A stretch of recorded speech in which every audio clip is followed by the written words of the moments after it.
if you want to understand really where the desire for crowdfunding came, was that this property behind me here, number 22 Herbert Road, was the very first house that my mate and I bought together.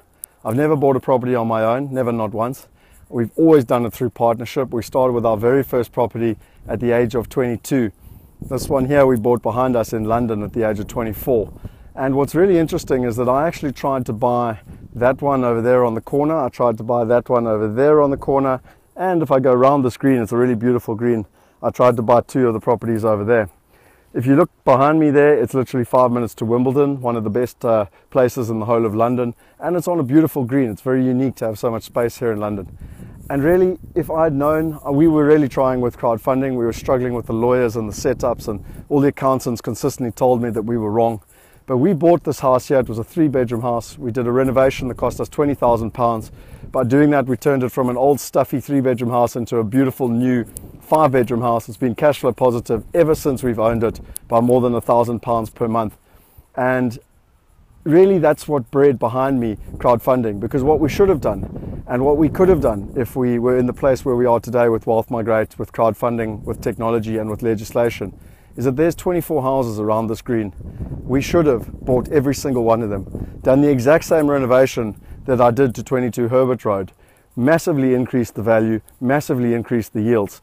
And the beauty is that when you want to understand crowdfunding, these properties behind me here are over £600,000 each, somewhere between 600 and 900, depending on the renovations that have been put into place. With the average income here in England, you're going to get between 3.5 and 4 times your income. Now, that means that to buy this, you need to be earning £150,000, either as an individual or as a couple. Very, very few people in England earn that. In fact, in London, the average income is £22,000 a year. And so that's where crowdfunding comes in. Because nowadays, we can arrive with £20 million.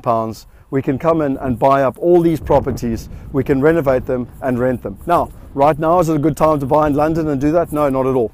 The market is very overheated. But if back in 2002, 2003, we had crowdfunding, we would and should own this entire green, which also means we can drop our economies of scale, we can have far more efficient management, which means we can have far better returns. And the best part is, it's not diluted by fees. It's common sense, ladies and gentlemen. You and I as individuals can participate in great real estate opportunities. We've got the power of the crowd, we've got buying power behind us, which means that we then get access to the best opportunities. And so what is crowdfunding?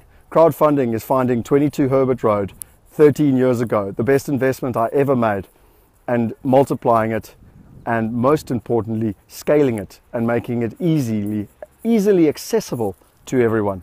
That is the vision, that is the dream, and that is what is going to drive the wealth movement to empowering 1 billion people by 2020 with the impacts of the wealth effect. Why should I just have it? I shouldn't. Let's share it with the world.